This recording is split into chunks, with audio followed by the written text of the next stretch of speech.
লেখিকা ঈপ্সিতা মিত্রর ফর্মুলা শেষ থেকে শুরুর। রৌনকের মাঝে মাঝে মনে হয় ওর জীবনে যেন সবটা শেষ হয়ে গেল, আর কিছুই বাকি নেই, আর কোনো কারণ নেই হাসার, আনন্দ করার। সারাক্ষণ যেন একটা ফাঁকা ফাঁকা ভাব ঘিরে ধরে থাকে ওকে। মনে হয় কিছু একটা নেই। আজকাল বারবার ফোনটার দিকে চোখ চলে যায় আনমনে। একটা মেসেজ কি এলো? একবার কি ফোনটা বেজে উঠলো সেই নাম্বার থেকে? কিন্তু না, বারবারই মনটা ভেঙে যায়। আসলে ওদের সব কথা তো শেষ এখন। হয়তো আর কিছুই বাকি নেই লেখার, কিছুই আর বলার নেই। 3 মাস ধরে এই শূন্যতাকে সঙ্গে নিয়ে বাঁচছে রৌনক। হ্যাঁ, 3 মাস, 90টা দিন। নাতাশার সাথে যখন প্রথম দেখা হয়েছিল ওর অফিস পার্টিতে, 1 সেকেন্ডের জন্য ও চোখ ফেরাতে পারেনি সেদিন। ওর কথা বলা, dressing sense, hairstyle, personality সবটাই রৌনককে মুগ্ধ করে দিয়েছিল। ঠিক এই রকমই একটা মেয়ে তো চাইতো নিজের লাইফে। যদিও সেদিন শুধু হাই হ্যালোই হয়েছিল ওদের, কিন্তু দিন যত এগোতে থাকলো আস্তে আস্তে কথাও বাড়তে থাকলো দুজনের। প্রথমে অফিসে দেখা হলে শুধু কাজের কথাই হতো, তারপর কিছুদিনের মধ্যে অকাজের কথাগুলো শুরু হয়ে গেল। রৌনক তো যেন সব দিক থেকে নাতাশাকে ইমপ্রেস করতে চাইতো রোজ। যেমন পার্পেল কালার নাতাশার খুব পছন্দের, তাই ওই রঙের টি শার্ট শার্টে আলমারি ভরিয়ে দিয়েছিল নিজের। তারপর যখন জানলো নাতাশার ফেভারিট হিরো ব্র্যাড পিট, ব্যাস আর কি, সেই দিনই ফেসবুকে ব্র্যাড পিটের সব পেজ লাইক করে দিয়েছিল। শুধু কি তাই, ইমরান হাশমির সিনেমা ছেড়ে রাত দিন শুধু ব্র্যাড পিটেরই সিনেমা দেখতো বসে বসে। এই করে চোখের পাওয়ার বেড়ে -3.3 থেকে -4.4 হয়ে গিয়েছিল। তারপর নাতাশার যেহেতু হেলদি ফিট বডি পছন্দ, একদম ব্র্যাড পিটের মতন, তাই রোজ অফিস শেষে রৌনক জিমে যেত। উইকেন্ডসে যেই ছেলে দুপুর 12টার আগে ঘুম থেকে উঠতো না, সেই ছেলে সকাল 8টার মধ্যে জিমে পৌঁছে 3 ঘন্টা ধরে ওয়ার্কআউট করত। কত করলার জুস খেয়েছে শুধুমাত্র নাতাশাকে ইমপ্রেস করবে বলে। এমনকি হেভি ওয়েট তুলে তুলে শেষে ওর ব্যাক প্রবলেম শুরু হয়ে গিয়েছিল, কিন্তু কোমরে ব্যথা নিয়েও কুছ পরোয়া নেই। নাতাশা ওর প্রেমে পড়লেই হলো, তাহলে জীবন সার্থক। আর এত কিছু কষ্ট সহ্য করার ফলও পেয়েছিল রৌনক। অফিসে যেই মেয়েটা সবার ড্রিম গার্ল ছিল, একদিন সেই রৌনকের গার্লফ্রেন্ড হয়েছিল। অফিসের সবাই তারপর রৌনককে দেখতো আর জ্বলতো, আর এসব দেখে ওর গর্বে বুকটা 2 ইঞ্চি বেড়ে যেত। 1 বছর ধরে রিলেশন ছিল ওদের, ঠিকঠাকই চলছিল সব। আর তার সাথে রৌনকের ব্যাক প্রবলেম, চোখে ব্যথা, ব্র্যাড পিট হওয়ার চেষ্টা, সবই এগোচ্ছিল নিজের তালে নিজের ছন্দে। কিন্তু হঠাৎই একদিন ছন্দপতন, বিনা নোটিশে ব্রেকআপ। নাতাশা নিজে দেখা করে মুখের ওপর সব কিছু শেষ করে দিল রৌনকের সাথে। You are not my type, ব্যাস এই একটা লাইনেরই যুক্তি দিয়েছিল ব্রেকআপের সময়। রৌনকের এই কথাটা শুনে চোখ কপালে উঠে গিয়েছিল একেবারে। রিয়েলি নট হার টাইপ মানেটা কি? এতদিন ধরে কি তাহলে ঘাস কাটছিল রৌনক? তাই সেদিন জিজ্ঞেস করেই ফেলেছিল যে আর কি কি করতে হবে নাতাশার টাইপের হওয়ার জন্য। উত্তরটাও কি কনভিন্সিং ছিল সেদিন নাতাশার। 2 সেকেন্ডও সময় না নিয়ে বলেছিল, আর কিছু করার দরকার নেই, আই ফাউন্ড সামওয়ান, আর তোমার সাথে আমার কখনো সেই কানেকশনটাই তো ফিল হয়নি, সো বাই, টেক কেয়ার। ব্যাস এই বলেই সব শেষ। 1 বছরের রিলেশন 1 মিনিটে শেষ, এত সহজে। আর এরপর অফিসেও তো এই নিয়ে কম কথা হয়নি। রৌনককে দেখে কেউ সান্ত্বনা দিত, কেউ নাতাশার নিন্দা করত, আবার কেউ কেউ এসে মুখের ওপরই বলে দিত প্রেম টেম নিজের স্ট্যান্ডার্ড দেখেই করা উচিত। তুই কি বা ছিলিস বল নাতাশার সামনে? ব্রেকআপ তোদের আজ না হলেও কাল হয়েই যেত। এসবের পর এখন অফিসটাও জোর করেই যায় রৌনক। নাতাশাকে দূর থেকে দেখলেও রাস্তা বদলে নেয় নিজের। আসলে ওর সামনাসামনি যেতে যেন কেমন লজ্জা করে এখন। পার্টি, ডিস্ক, কোনো বন্ধুদের আড্ডা, কোথাও যেতে ইচ্ছে করে না ওর। গেলেই তো ওই একই সান্ত্বনা, অথবা ওই রকম গা জ্বালানো কথাবার্তা। তাই শনি রবিবারগুলো আজকাল বাড়িতে একা একা নিজের ঘরে বসেই কেটে যায়। দিনগুলো যেন চালানোর জন্য চলে, মন থেকে আর কিছুই আসে না। এসবের মধ্যে আজকের দিনটাও সকাল থেকে কেমন অন্ধকার, কালো মেঘের ভিড় চারিদিকে। সারাক্ষণ বৃষ্টি পড়ছে, কিন্তু এই বৃষ্টির মধ্যেও অফিস থেকে ফিরে রৌনকের নিজের ফ্ল্যাটে যেতে ইচ্ছে করছে না আজ।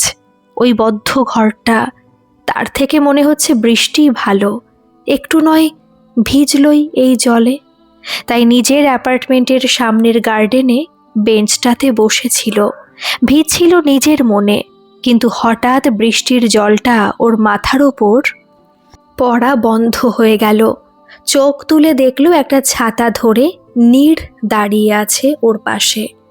কিন্তু নীর এখানে এখন কি করছে? রৌনক একটু অবাক হয়ে বলল, তুই? এটা শুনে নীর বেশ দৃঢ় গলায় বলল, প্রশ্নটা তো আমার করা উচিত। রাত 9টার সময় অফিস থেকে ফিরে বাড়ি না গিয়ে তুমি এখানে কি করছো, তাও বৃষ্টিতে ভিজে ভিজে? রৌনকের এবার এক কথাই উত্তর, বসে আছি। নীর এটা শুনে একটু অধৈর্য হয়ে বলল, সেটা তো আমিও দেখতে পাচ্ছি যে দাঁড়িয়ে নেই, কিন্তু হঠাৎ এই সিচুয়েশনে এইভাবে বসে থাকার কারণ? নীরের এই প্রশ্নের কি আর জবাব দেবে রৌনক? কিছু বলতে গিয়েও ওর কথা আটকে গেল এখন। আর বলবেই বা কাকে? ওর এক্সকে, যার সাথে ক্লাস 11 থেকে কলেজের ফাইনাল ইয়ার অবধি প্রেম করেছিল। তারপর নিজে ওই নাতাশায় ডায়লগটা দিয়েই ছেড়েছিল, you are not my type. সত্যি কি এরপর আর কিছু বলার আছে এখন? আর যদি এসব ভুলে বলেও দেয় নাতাশার সাথে ব্রেকআপের কথা, তাহলে হবে কি? নীর তো মনে মনে আনন্দে নাচবে, সবার মতন কথা শোনাবে, আর ভাববে যে যা হয়েছে ওর সাথে একদম ঠিক হয়েছে। রৌনকের কয়েক সেকেন্ডের মধ্যে এইসব ভাবনাগুলো মাথায় এসে ভিড় করলো। আর তখনই নীর বলে উঠল, শোনাবো না কথা, আর এটাও ভাববো না যে যা হয়েছে ঠিক হয়েছে। Don't worry, you can share. Raunak কথাগুলো শুনে আরও একবার অবাক হয়ে গেল। তুই কি করে বুঝলি আমি কি ভাবছি? নীর এবার একটু মুচকি হাসল, তারপর ওর পাশে বসে বলল, স্কুল লাইফ থেকে চিনি, তারপর 6 বছরের ব্যর্থ প্রেম, এইটুকু বোঝাটা টাফ না। এবার বলো কি হয়েছে? কি অদ্ভুত, এখনো একটা অধিকারবোধ কাজ করে নীরের রৌনকের ওপর, এতদিন বাদেও। আর সেটা রৌনক কখনো নাও করতে পারে না। তাই আজ আর চুপ থাকলো নাও। হঠাৎ মনে হলো এতদিন বাদে এমন কেউ এসেছে যে সত্যি শুনতে চায়, সত্যি বুঝতে চায় ওর অবস্থা। তাই আজ প্রথম নিজের কথাগুলো বলল। ওই বৃষ্টির মধ্যে ওই ছাতার ভেতরে বসে ওর 1 বছরের প্রেম আর তারপর 3 মাসের ডিপ্রেসিভ লাইফ সবটাই এক নিঃশ্বাসে বলে দিল। আর এসবের পর 5 মিনিট দুজনেই চুপ। তারপর রৌনকে নিস্তব্ধতা ভেঙে বলল, কি হলো? কিছু বলবি না? কিছু সান্ত্বনা টান্তনা? এটা শুনে নীর শান্ত গলায় বলল, কিছু তো বলার নেই, শুধু শোনার ছিল, তাই শুনলাম। মানে? রৌনক এবার অবাক হয়ে জিজ্ঞাসা করল, মানে 3 মাসের জমানো কথা শুনলাম, এখন নিশ্চয়ই হালকা লাগছে। এবার চলো, কাকু কাকিমা নইলে চিন্তা করবে। সেই দিন নীরের কথাগুলো শুনে এরপর আর ওই বেঞ্চটাতে বসে থাকেনি রৌনক। ওর সব কথা বলে সত্যি হালকা লাগছিল এখন। মনে হচ্ছিল এই 3 মাস যেই বোঝাটা নিয়ে ঘুরছিল সারাক্ষণ, হঠাৎ যেন সেটা আর নেই, কোথাও একটা ভ্যানিশ হয়ে গেছে সেই রাত্রে। তাই একটা দারুণ শান্তির ঘুম হলো ওর অনেক দিন বাদে। থ্যাঙ্কস, তুই কালকে সবটা শুনলি। এতদিনের জমা কথা কাল শেয়ার করে অনেকদিন বাদে রাতে খুব ভালো একটা ঘুম হয়েছে। কফি শপের কোনার টেবিলটাতে বসে নীরকে এই থ্যাঙ্কসটা না দিয়ে পারল না রৌনক। আজকে রবিবার, 3 মাস বাদেও উইকেন্ডসে নিজের ঘর থেকে বেরিয়েছে। ওদের পাড়ার এই কফি শপটাতে এসেছে দুজনে। নীর ভাগ্যিস জোর করেছিল আজ, নইলে এই রোববারটাও ওই বদ্ধ ঘরটাই কেটে যেত। আজ এখানে এসে রৌনকের হঠাৎ খুব পুরনো কথা মনে পড়ছে আনমনে। এই কফি শপের প্রত্যেকটা টেবিলে বসে নীর আরও কত আড্ডা দিত একটা সময়। প্রায় 3 বছর হয়ে গেল। এখানে আর আশাই হয় না। আজকে এতদিন বাদে সেই চেনা জায়গায় ফিরে এসে ওই পুরনো কোল্ড কফিটা খেতে বেশ ভালোই লাগছিল রৌনকের। আর কি অদ্ভুত, 3 বছরে কিন্তু এই কফিটারও টেস্টটা পাল্টায়নি। রৌনকের এইসব ভাবনার ভিড়ে নীর বলে উঠল, থ্যাঙ্কস বলার কিছু নেই, আর আমি জানি খারাপ লাগে, কষ্টও হয়, কিন্তু এর মানে এই না যে সব শেষ। নাতাশা তোমার লাইফে আসার আগেও তো তুমি বাঁচতে, হাসতে, তাহলে এখন কেন না? কথাটা শুনে রৌনকের একটা দীর্ঘশ্বাস আপনা আপনি চলে এলো। আসলে তুই জানিস না, অফিসে সবাই এত কথা বলে, আর ওকে 3 মাসে একবারও ফেস করতে পারিনি আমি। এত লজ্জা লাগে আমার, রাগ হয় নিজের ওপর। এটা শুনে নীর 2 মিনিট চুপ থেকে একটু ভেবে বলল, ওকে বুঝলাম, তবে আর এইভাবে থাকবে না। তুমি কাল করবে নাতাশাকে ফেস, বুঝলে? কথাটা হঠাৎ যেন রৌনকের কানে লাগলো খুব। মানে, তুই কি পাগল হয়েছিস? ইম্পসিবল। ওকে দেখে আমি 5 মাইল দূরে চলে যাই? নীর এবার শান্ত গলায় উত্তর দিল, হ্যাঁ জানি, বুঝেছি তোমার অবস্থাটা, কিন্তু কাল থেকে আর এটা করা যাবে না। নাতাশাকে তোমাকে ফেস করতেই হবে, নইলে কখনো 1 ইঞ্চিও লাইফে এগোতে পারবে না। রৌনক এসব শুনে আর মাথা ঠান্ডা রাখতে পারল না। একটু গলার ভলিউমটা বাড়িয়েই বলল, ইম্পসিবল, আমি পারবো না একা একা। নীর এবার বেশ দৃঢ় গলায় উত্তর দিল, একা একা কে বলল? আমি তো থাকবো। সেই দিন বুঝতে পারিনি রৌনক কথাটার মানে। নীর কি করে থাকবে ওর সাথে অফিসে? তবে বেশি অপেক্ষা করতে হলো না, পরের দিনই বুঝে গেল সবটা। ওয়াকি টকি, সত্যি সায়েন্স অনবদ্য। এটা যদি আবিষ্কার না হতো তাহলে যে কি হতো। এইসব ভাবতে ভাবতে রৌনক অফিসের করিডোর দিয়ে হেঁটে যাচ্ছিল, কিন্তু হঠাৎ পাটা থমকে গেল। দূর থেকে নাতাশা আসছে। অন্যদিন হলে রৌনক রাস্তা বদলেই নিত নিজের, কিন্তু আজ আর না। এখন নীরের কথাটা মাথায় এলো হঠাৎ। স্পিড ডায়ালে নীরের নাম্বারটা সেভ করাই ছিল, সঙ্গে সঙ্গে ফোন। আর ওপার থেকে সে চেনা গলার আওয়াজটা শুনতেই রৌনক বলে উঠল, নীর আসছে সামনে থেকে, কি করব এখন, নার্ভাস লাগছে খুব। নীর এটা শুনে বেশ দৃঢ় গলায় বলল, বি স্টেডি, নার্ভাস লাগার মতন কিছুই হয়নি, একটা ব্রেকআপই হয়েছে, সামনে এগিয়ে যাও, মুখটা তুলে নিচু করে না, আর সামনাসামনি নাতাশা এলেই মুখটা ঘুরিয়ে নেবে, একদম 90 ডিগ্রি অ্যাঙ্গেলে, বুঝলে? এসব শুনে একটা জোরে নিঃশ্বাস নিয়ে রৌনক এগিয়ে গেল সামনে, আর তারপর নীর যেটা বলেছিল সেটাই করলো। যেই দেখলো নাতাশা ওর সামনাসামনি একদম চলে এসেছে, তখনই ইনস্ট্রাকশন অনুযায়ী মুখটা ঘুরিয়ে দিল। না, তবে 90 ডিগ্রি হয়নি, কিন্তু 60 ডিগ্রি ছিল। তারপর নিজের কেবিনে গিয়ে সে কি আনন্দ! এতদিন বাদে নাতাশাকে ফেস করা, তারপর মুখ ঘোরানো, এতটা একদিনে ভাবতে পারিনি। তাই সেদিন খুব মন থেকেই বলেছিল, thank you Neer, thanks a lot, এত ভালো লাগছে। এখন তোকে বলে বোঝাতে পারবো না। কথাটা শুনে নীর শান্ত গলায় বলল, জানি, ভালো তো লাগবেই, আর আজকে যেটা করলে সেটা যখনই দেখা হবে রিপিট করবে, ব্যাস হয়ে গেল। আর একটা কথা মনে রাখবে, কাউকে ভালোবাসার মধ্যে কোনো লজ্জা নেই রৌনক, লজ্জা তাদেরই যারা এটাকে রাখতে পারে না। Anyway, have a good day, by.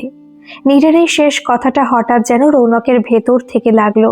সত্যিই তো, লজ্জা তাদেরই যারা ভালোবাসাটা ধরে রাখতে পারে না। যেমন একটা সময় রৌনক এই ভুলটা করেছিল, তখন হয়তো নীরেরও ভেতরটা শেষ হয়ে গিয়েছিল, যখন 6 বছরের রিলেশনশিপ 1 সেকেন্ডে ভেঙে দিয়েছিল রৌনক। কিন্তু নীর কি আজও এইসব কথা মনে রেখে দিয়েছে? প্রশ্নটা এসেই মিলিয়ে গেল, না, মনে রাখলে রৌনকের এতটা হেল্প তো করতো না। আর আজ সত্যি নীরের বন্ধুত্বটা ওর খুব দরকার। এসবের পর সেদিন অফিস থেকে রৌনক সোজা নীরদের ফ্ল্যাটে গিয়ে হাজির।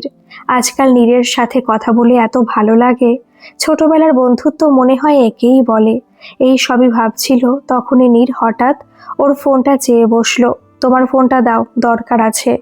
যা বাবা, ওর ফোন নিয়ে নীর কি করবে এখন? ভাবতে ভাবতে নীরের হাতে নিজের ফোনটা ধরিয়ে দিল, আর তখনই দেখলো ফোনটা নিয়ে নীর সোজা মাই অ্যালবামসে গেল।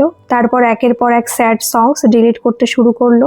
রৌনক তো অবাক, ওর মুখের এক্সপ্রেশনটা দেখে নীর আর সাসপেন্স না বাড়িয়ে বলে উঠল, আসলে তোমার জন্য এখন কিছু কিছু গান একদম ঠিক না, সেটাই ডিলিট করছি। রৌনক তো যেন এবার আকাশ থেকে পড়ল। গান ঠিক না? কি বলছিসটা কি? নীর এবার আলতো হেসে উত্তর দিল, স্যাড সংস মানে দুঃখের গান এখন তোমার স্বাস্থ্যের পক্ষে খুবই ক্ষতিকর। আসলে ব্রেকআপের পর বিন তেরে, তেরে বিন, কবিরা, তুম বিন, এইসব গানই শুনতে ইচ্ছে করে সবার। আর গান শুনতে শুনতে সে পুরোনো দিনে হারিয়ে যাওয়া আর মন খারাপ। তাই এই সব গান এখন তোমার ফোনে থাকার একদম দরকার নেই, এই সব ডিলিট করে দিচ্ছি। রৌনকের মুখটা এবার হা, সত্যি তো 3 মাস ধরে ও শুধু স্যাড সংসই শুনছিল রোজ। তাই ও চোখ দুটো বড় বড় করে জিজ্ঞেস করলো নীরকে, তুই কি ডাক্তার?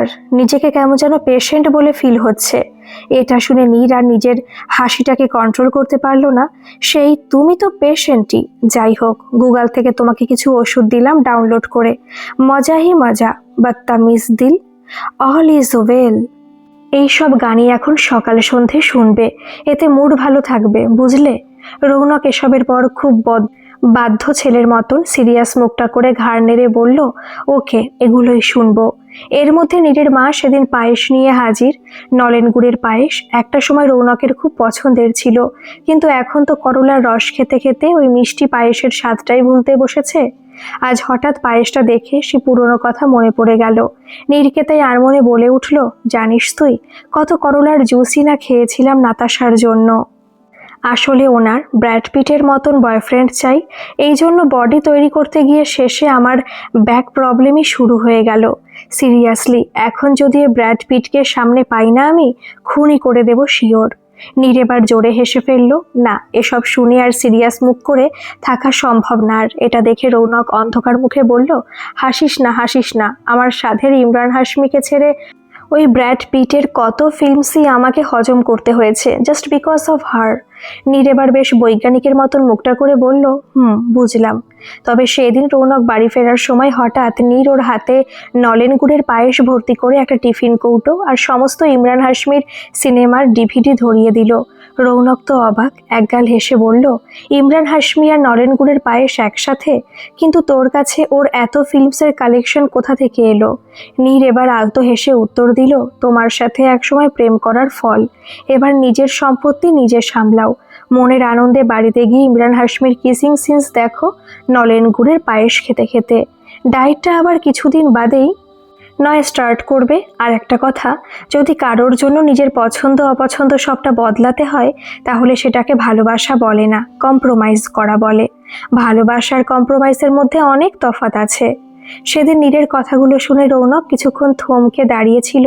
সত্যি তো, এতদিন ধরে রৌনক তো শুধু কম্প্রোমাইজই করছিল, রোজ, প্রত্যেকটা মুহূর্তে। নীর কত সহজে বুঝে গেল এই কথাটা, কিন্তু নাতাশা 1 বছরেও বোঝেনি এই সব কিছুই। আজ ইমরান হাশমির ডিভিডিগুলো হাতে পেয়ে একটা হাসি আপনা আপনি চলে এলো তাই রৌনকের মুখে। আর অদ্ভুত একটা ভালো লাগা ঘিরে ধরলো মনটাকে নীরের কথা ভেবে। এই রকম ভালো লাগা এর আগে কখনো লাগেনি ওর নীরের জন্য। যখন ওদের রিলেশন ছিল তখনও না, এটা যেন নতুন কিছু একটা। তুই আর কোনো জায়গা পেলি না লাস্টে এই পার্কটা? তুই জানিস যে এখানেই আমি আর নাতাশা উইকেন্ডসে আসতাম। একবার বলিস সব কিছু ভুলে যেতে, আর তারপর তুই আবার সব কিছু মনে করাচ্ছিস। সেদিন গ্রিন ভিউ পার্কে দরজার সামনে দাঁড়িয়ে রৌনক এক নিঃশ্বাসে কথাগুলো বলে গেল নীরকে। আসলে শনি রবিবারের অনেক সন্ধ্যা ও এই পার্কটাতে কাটিয়েছে নাতাশার সঙ্গে। ওই লেকের সামনের 4 নাম্বার বেঞ্চটাই ছিল ওদের বসার জায়গা। এখানে এসে যেন সবটা স্পষ্ট হয়ে ভেসে উঠছে চোখের সামনে বারবার।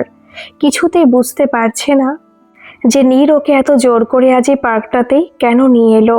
প্রশ্নটা মনে আসতেই নীর বলে উঠল, বোটিং করার জন্য এসেছি এখানে আমরা। রৌনক প্রথমে কথাটা শুনে যেন ঠিক নিতে পারল না। 2 সেকেন্ড সময় নিয়ে একটু ভেবে বলল, সিরিয়াসলি তুই আমাকে এই পার্কে বোটিং করার জন্য নিয়ে এসেছিস? তুই কি পাগল? নীরের এবার এক কথায় উত্তর, হ্যাঁ, হতেও পারি। যারা চেনে তারা বেশি ভালো করে বলতে পারবে।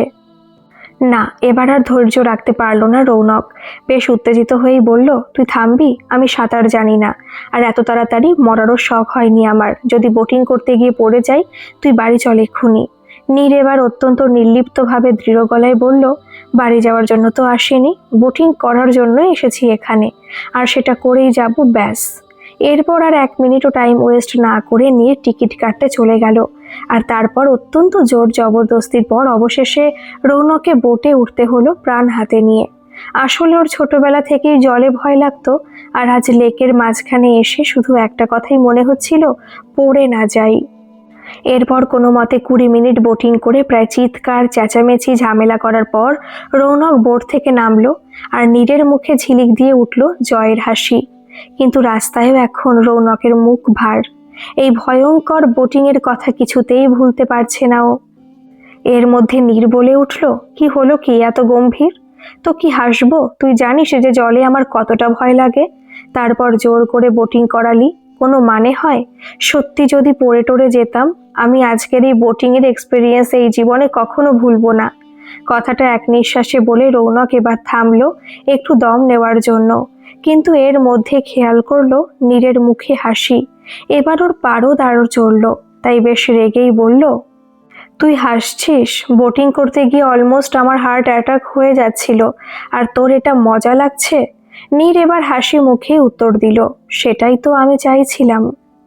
কি, আমার হার্ট অ্যাটাক? রৌনক চোখগুলো বড় বড় করে জিজ্ঞেস করলো। নীর এবারও শান্ত গলায় উত্তর দিল, না, এই যে তোমার এই বোটিং এর ভয়ঙ্কর অভিজ্ঞতা, এটাই আমি চাইছিলাম। মানে এরপর তুমি যখনই ওই পার্কে যাবে তখন শুধু এই ভয়ঙ্কর ইনসিডেন্টটার কথাই মনে পড়বে, তোমার ব্যর্থ প্রেম কাহিনী না। যদি পুরনো জায়গায় গিয়ে নতুন স্মৃতি তৈরি করো তাহলেই তো পুরনো স্মৃতিগুলো মন থেকে মুছবে। বুঝলেন এবার কিছু? কথাটা শুনে রৌনক 2 মিনিট চুপ। সত্যি তো এতক্ষণ ধরে 1 সেকেন্ডের জন্য ওর ওই সব প্রেম টেমের কথা মনেই আসেনি একবারও, বরং শুধু ওই বোটিং আর ওর চেঁচানোর কথাই মাথায় ঘুরছিল। নীর একদম ঠিক বলেছে, না, এরপর আর এই মেয়ের ওপর রেগে থাকা যায় না। বরং নিজের ওই তারস্বরে চিৎকারের কথা ভেবে গম্ভীর মুখটা এখন একটা হাসি আপনা আপনি চলে এলো রৌনকের। এরপর কিছুদিন বাদে সেদিন ভবানীপুরের রাস্তায় হাঁটতে হাঁটতে রৌনক বেশ গম্ভীরভাবে একটা কথাই ভাবছিল। নীরের কথা শুনে আজ সানিদের বাড়ি যাওয়াটা কি ঠিক হচ্ছে? হয়তো ওকে দেখে মুখের ওপর দরজাটা দিয়ে দেবে। আসলে একটা সময়ের যতই ভালো বন্ধু হোক, কিন্তু এই নাতাশার জন্য ও সানিকে কম অপমান তো করেনি। সেসব কি সানি এত সহজে ভুলে যাবে? ভাবনাগুলো আসতেই রৌনকের মুখটা অন্ধকার হয়ে যাচ্ছিল। তখনই পাশ থেকে নীর বলে উঠল, এত ভেবো না, তোমরা সেই স্কুলের বন্ধু, একটা ঝগড়া সব শেষ করে দেয় না। রৌনক কথাটা শুনে 2 সেকেন্ড ভেবে নিরাশ মুখেই বলল, তুই বুঝছিস না, বেকার বেকার কি ঝামেলাটাই না করেছিলাম আমি, সবই নাতাশার জন্য হলো। কোন গ্রহের দোষে যে ও আমার লাইফে এসেছিল। আমাকে সানি বলল যে নাতাশাকে একটা ছেলের সাথে ভিক্টোরিয়ার সামনে দেখেছে হাত ধরে ঘুরতে, আর আমি এত গাধা, বিশ্বাস করলাম না। উল্টে ওকেই কি মুখ করে দিলাম। কথাটা শেষ করে একটা দীর্ঘ নিঃশ্বাস চলে এলো রৌনকের। এবার নীর একটু থেমে কিছু কথা সাজিয়ে বলল, আচ্ছা, ভুল তো মানুষ মাত্রই হয় নাকি? আসল কথা হলো নিজের ভুলটা বোঝা, সেটাকে ঠিক করে নেওয়া, আর সরি বললে কেউ কখনো ছোট হয় না। না, এরপর আর রৌনক সেদিন কিছু বলেনি। নীরের কথাটা একদম ঠিক, আগে যা যা ভুল করেছে এখনই সময় সবগুলোকে ঠিক করে নেওয়া। পুরনো দামি মানুষগুলো যাদেরও নিজের দোষে হারিয়েছে তাদেরকে ফিরে পাওয়া। তাই সেদিন সানি দরজা খুলেই রৌনক ওকে জড়িয়ে ধরেছিল, তারপর নিজের ভুলটা অ্যাকসেপ্ট করে সরিও বলেছিল। প্রায় 6 মাস বাদে সেই দিন সানির সাথে আরও একদম আগের মতন গল্প করেছিল, আড্ডা দিয়েছিল। আজ এসবের পর মনে হচ্ছে রৌনক এতদিন ভুলেই ভেবেছিল। মুখের পর দরজা তো দেয়নি মোটেও সানি। হ্যাঁ, একটু রাগ ছিল, কিন্তু একটা সরি যথেষ্ট ছিল সবটা ঠিক করে দেওয়ার জন্য। আজকাল ওর সত্যি নিজেকে খুব স্টুপিড মনে হয়। এই 1 সেকেন্ডের একটা সরির জন্য ও এত ভয় পাচ্ছিল এতদিন ধরে, এত কিছু ভাবছিল। যাই হোক, অবশেষে প্রবলেম তো সলভ হয়ে গেল, এই অনেক। সত্যি মাঝে মাঝে মনে হয় নীর কি ম্যাজিক জানে। ও আসার পর থেকে সব একটা একটা করে ঠিক হয়ে যাচ্ছে রৌনকের লাইফে। ছন্ন ছাড়া এলোমেলো জীবনটা যেন নীর খুব যত্ন করে গুছিয়ে দিচ্ছে ওর। এরপর এখন বেশ কয়েকদিন ধরে নীরের কথাই মনে হয় রৌনকের। সত্যি ভুল তো মানুষ মাত্রই হয়, সেই ভুলটাকে বুঝে যদি সব কিছু ঠিক করার একটা চেষ্টা করা হয় তাহলে হয়তো হারিয়ে যাওয়া মানুষটা ফিরে আসে জীবনে। আচ্ছা, সরি বললে কি নীরের সাথেও সব কিছু ঠিক হয়ে যাবে আবার আগের মতন? হ্যাঁ, বিশাল বড় ভুল করেছে রৌনক একটা সময়ে। ও ঠকিয়েছিল নীরকে, টাইম পাসই করেছিল আসলে 6 বছর ধরে, কিন্তু নীর তো ওকে ভালোবেসেছিল। ওর ফিলিংসগুলো তো সত্যি ছিল। আর আজ তো রৌনক বোঝে ভালোবাসা ব্যাপারটা কতটা দামি। তাহলে একটা ভুলকে ভুলে যাওয়া যায় না। নিজেকেই বারবার প্রশ্নগুলো করে রৌনক। তবে উত্তর তো শুধু নীর দিতে পারবে। আসলে রৌনক নাতাশাকে ভুলতে পেরেছে শুধু নীরের জন্য। আর এখন তো মনে হয় নাতাশা আর ওর মধ্যে বিশেষ কিছু ছিলই না কখনো। হয়তো শুধু একটা অ্যাট্রাকশন কাজ করতো, ব্যাস। বেশ অনেকদিন হলো, এখন তো আর ভুলেও নাতাশার কথা মনে হয় না রৌনকের। সামনাসামনি দেখা হলে রাগ, দুঃখ, অভিমান কিছুই ফিল হয় না আর। যেমন একদিন তো নাতাশা নিজে থেকে কথা বলতে এসেছিল, রৌনক জাস্ট হ্যাঁ হু করে কাটিয়ে দিয়েছে। একটা পুরো সেন্টেন্সও খরচা করতে ইচ্ছে করেনি ওই মেয়ের জন্য আর। তার মানে তো এটাই দাঁড়ায় যে নাতাশার জন্য এখন ওর মনে কিছুই নেই আর। তাহলে কি নীরের জন্য ফিল করতে শুরু করেছে ও? আর এতগুলো দিন লাগলো একটা মেয়ের ইম্পর্টেন্স বুঝতে। সত্যি নিজেকে একটা ইডিয়েট বলে মনে হয় ওর। এসব ভাবনার ভিড়ে দিনগুলো কেটে যাচ্ছে ঝড়ের মতন। এর মধ্যে শহরে বইমেলা এসে হাজির। পোস্টারটা দেখে সেদিন রৌনকের চোখে নীরের মুখটা ভেসে উঠেছিল হঠাৎ। নীরের তো সবসময় বই খুব পছন্দের, তাই বইমেলায় যাওয়ার কথাটাও রৌনকই তুলেছিল নীরের সামনে। এটা শুনে নীর তো অবাক। রৌনক তো কখনো বই ছুঁয়েও দেখে না। ওর গিফট করা প্রথম বইটা কোথায় হারিয়ে ফেলেছিল। তখন ওদের ক্লাস 12। সেই ছেলের আজ হঠাৎ হলো কি? বেশ অবাক হয়ে প্রশ্নটা করে ফেলেছিল নীর যে হঠাৎ বইয়ের প্রতি এত ইন্টারেস্ট কবে থেকে শুরু হলো রৌনকের।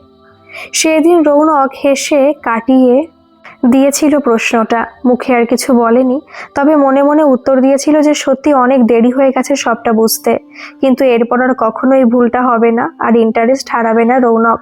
এখন যদি একবার নীর গিফট করে বই, সারা জীবন যত্ন করে রেখে দেবে ওর কাছে, কিছুতেই আর হাতছাড়া করবে না। অবশেষে 2 মাস বাদে রৌনক মনে মনে ডিসাইড করেই নিল যে ও নীরকে ভালোবাসে। আর একটা সরি হয়তো দরকার সবটা আগের মতন ঠিকঠাক করার জন্য। তাই ওর সরি বলবে। সেই রকমটা ভেবে নীরদের ফ্ল্যাটে গিয়েছিল সেদিন। এখানে আসার পথেও অনেক কিছু মনে পড়ছে আজ। ওদের স্কুল লাইফ, কলেজে পড়ার সময় কফি শপে গল্প করা, দুর্গাপুজোয় একসাথে ঠাকুর দেখতে যাওয়া, কত কি যেইগুলো ওদের ব্রেকআপের পরে ওর কখনো আর মনেই পড়েনি। সে 6টা বছর আজ ওর চোখের সামনে যেন কেমন ভেসে উঠছে বারবার। এই স্মৃতিগুলোর কথা ভেবেই নীরের ঘরে দরজাটা খুলল, কিন্তু হঠাৎ একটু অবাক হয়ে গেল। খাটের ওপর একটা ছেলে বসে, চশমা পরা, ফর্সা, বেশ ভালো দেখতে। কিছু ছবির অ্যালবাম দেখছে। এই ছেলেটা আবার কে? একে তো আগে কখনো দেখেনি। নীরের কোনো বন্ধু? প্রশ্নগুলো এক মুহূর্তে মনের মধ্যে এসে ভিড় করলো। আর তখনই পাশ থেকে নীর এসে বলল, আরে রৌনক তুমি, এসো এসো বসো। আর তখনই চশমা পরা ছেলেটা অ্যালবাম থেকে চোখ তুলে ওকে দেখলো। আরে এই কি সেই রৌনক? ঠিক ধরেছি তো? নীর প্রশ্নটা শুনে হেসেই উত্তর দিল, হ্যাঁ একদম ঠিক ধরেছ, এই সেই রৌনক। এবার রৌনক আর নিজের মনের প্রশ্নটা চেপে রাখতে পারলো না, তাই ছেলেটার দিকে তাকিয়ে জিজ্ঞেস করলো, কিন্তু আমি আপনাকে চিনি না, আপনি? প্রশ্নটা করে রৌনক নীরের দিকে তাকিয়ে খেয়াল করলো যে নীরের চোখে এখন একটা লজ্জা আর মুখে আলতো হাসি। তারপর 2 সেকেন্ড সময় নিয়ে নীরই ছেলেটার হয়ে উত্তর দিল, ওর ব্যাঙ্গালোর থেকে আসার অপেক্ষায় ছিলাম এতদিন। ভেবেছিলাম সামনাসামনি আলাপ করিয়ে দেব। ও সৌগত, নেক্সট মান্থে ওর আর আমার এনগেজমেন্ট। হঠাৎ যেন কথাটা কানে খুব লাগলো রৌনকের। এনগেজমেন্ট নীরের এই ছেলেটার সাথে? ও মজা করছে না তো? নীর তো স্কুলে পড়ার সময় থেকে ওকেই ভালোবাসতো, তাহলে কি করে? একটা অদ্ভুত রাগ হচ্ছিল ওর, ভীষণ খারাপ লাগছিল। মনে হচ্ছিল সবটা যেন কেমন শেষ হয়ে যাচ্ছে। এই অয়ময় অধিকার বোধটা যেন আরো বেড়ে গেল রৌনকের। তাই নীরের হাতটা সৌগতর সামনে শক্ত করে ধরে ওকে ফ্ল্যাট থেকে বাইরে অ্যাপার্টমেন্টের গার্ডেনে নিয়ে এলো। কিন্তু এর মধ্যে নীরের ধৈর্যের বাঁধ ভেঙে গেছে। তাই বেশ রেগে জিজ্ঞেস করলো, কি হয়েছে রৌনক? এইভাবে বিহেভ করছো কেন? সৌগত কি ভাববে? না, আর রাগ চেপে রাখা সম্ভব না রৌনকেরও। তাই ও বেশ জোর দিয়েই বলল, ভাববে আবার কি? ভাবার আছেটা কি? আমি আমার গার্লফ্রেন্ডের হাত ধরে বাইরে নিয়ে এসেছি, ব্যাস। নীর কথাটা শুনে যেন আকাশ থেকে পড়লো। কি গার্লফ্রেন্ড তোমার? তুমি জানো কি বলছো? রৌনক এবার আরো জোর দিয়ে উত্তর দিল, হ্যাঁ জানি কি বলছি, আর এটাই ঠিক। মানছি আমি ভুল করেছি, কিন্তু আজ সব ঠিক করব। 3 বছর কেটে গেছে তো কি হয়েছে, আমাদের সেই স্কুল থেকে রিলেশন, আর তুইও আমার জন্য ফিল করিস। আমি সেটা জানি, নইলে আমার জন্য এতদিন ধরে এত কিছু করলি কেন? না, এই সব শুনে নীরের পক্ষে আর চুপ থাকা সম্ভব না, তাই বেশ দৃঢ় গলায় বলল, যা করেছি সেটা আমি তোমাকে বন্ধু ভাবি বলে করেছি, আর কিছু না। রৌনকের এটা শুনে এক ধাক্কায় পারদ চড়ে গেছে, তাই একটু চেঁচিয়েই বলল, বন্ধু? রিয়েলি? আমরা কখনো বন্ধু ছিলামই না, এটা তুইও জানিস। নীরের এবার এক কথায় উত্তর, কেন? যেদিন ব্রেকআপ করেছিলে সেদিন তো এটাই বলেছিলে যে আমাদের মধ্যে নাকি বিশেষ কিছুই ছিল না 6 বছরের বন্ধুত্ব ছাড়া। রৌনক এবার একটু নরম গলায় বলল, ভুল বলেছিলাম, হয়েছে। তুই কি ওই একটা কথা ধরেই বসে থাকবি? নীর এবার ভীষণ দৃঢ় গলায় উত্তর দিল, আমি বসে নেই Rounak, I have move on with Sougata and I love him. ব্যাস এই একটা লাইনেই যেন রৌনকের সব জোর শেষ হয়ে গেল হঠাৎ, আর কিছুই বলার নেই এখন ওর। ভেতরটা যেন হঠাৎ কেউ টুকরো টুকরো করে দিল রৌনকের। কিন্তু এসবের পর নীর আর চুপ থাকলো না, কিছু কথা ভেবে আবার বলতে শুরু করলো, হ্যাঁ এটা ঠিক যে একটা সময় ছিল যখন আমি তোমার জন্য ফিল করেছিলাম, তারপর তুমি যখন 6 বছর বাদে চলে গেলে খুব কেঁদেছিলাম, কিন্তু সৌগত আসার পর বুঝলাম যে রিলেশনশিপ কাকে বলে। সৌগত আমার সাথে উত্তম কুমারের সিনেমা দেখে বসে বসে, আমার দেওয়া গল্পের বই ও কখনো হারিয়ে ফেলে না। ওর অফিসের 1000টা কাজ, 1000টা মিটিংয়ের মধ্যেও আমাকে ফোন করতে কখনো ভুলে যায় না।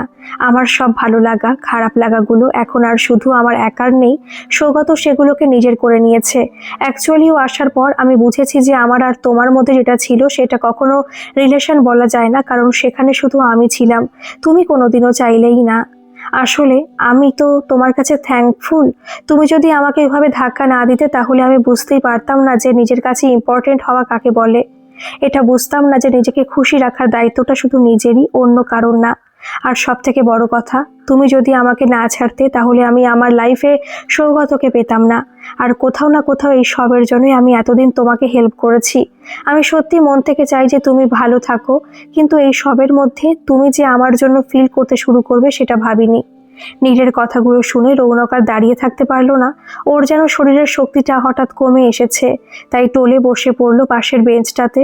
কিছু আর এখন ভাবতে পারছে না, হঠাৎ করে সব হিসেবগুলো কেমন এলোমেলো হয়ে যাচ্ছে ওর, একটাকেও আর মেলাতে পারছে না। নীর দেখে বুঝতে পারছিল ওর অবস্থাটা, তাই রৌনকের পাশে এসে বসলো। তারপর কিছু কথা ভেবে বলল, আমি জানি তোমার খুব খারাপ লাগছে, কিন্তু আমি সত্যি তোমাকে খারাপ লাগাতে চাইনি। আর একটা কথা, কারোর জন্য কিছু থেমে থাকে না রৌনক, আমার লাইফেও থাকেনি আর তোমার লাইফেও থাকবে না। যেইভাবে নাতাশাকে ভুলেছ সেইভাবে আমাকেও ভুলে যাবে একদিন। আর ফর্মুলাগুলো তো তোমাকে শিখিয়ে দিয়েছি, সব ঠিক হয়ে যাবে, ট্রাস্ট মি। আর আমি তো আছি, যদি কখনো বন্ধু হিসেবে আমাকে দরকার হয় আমি সব সময় তোমার সঙ্গে থাকবো। এনিওয়ে এখন আসি, সৌগত ওপরে ওয়েট করছে আমার জন্য। কথাগুলো বলে নীল আর দাঁড়ালো না রৌনকের কাছে। আস্তে আস্তে রৌনকের চোখের সামনে অনেক দূরে চলে গেল, ওকে একেবারে নিঃস্ব করে। আসলে বন্ধুত্ব তো আজ আর রৌনক চায় না নীলের কাছ থেকে, এখন আরো বেশি কিছু চায়। কিন্তু একদিন যাকে না ভেবে কাঁদিয়েছিল, ছেড়ে দিয়েছিল, কোনোদিন যে তাকে আবার নিজের করে পেতে ইচ্ছে করবে এত, রৌনক সেটা কখনো ভাবেনি। তাই ওর চারিদিকটা হঠাৎ আবছা হয়ে এলো, আবার চোখে জল জমেছে। এই সময় আকাশেও কালো মেঘ এসে ভিড় করেছে, বৃষ্টির জল এসে ভিজিয়ে দিচ্ছে চারিদিক। কিন্তু রৌনক এখন ওই বেঞ্চটাতে বসে আছে, ভিজছে সেই আগের দিনটার মতন, কিন্তু আজ আর ছাতাটা ধরার মতন কেউ নেই ওর কাছে। গল্পটি কেমন লাগলো অবশ্যই কমেন্ট করে জানাবেন, আর ভালো লাগলে একটা সাবস্ক্রাইব করে আমার পাশে থাকবেন। ধন্যবাদ।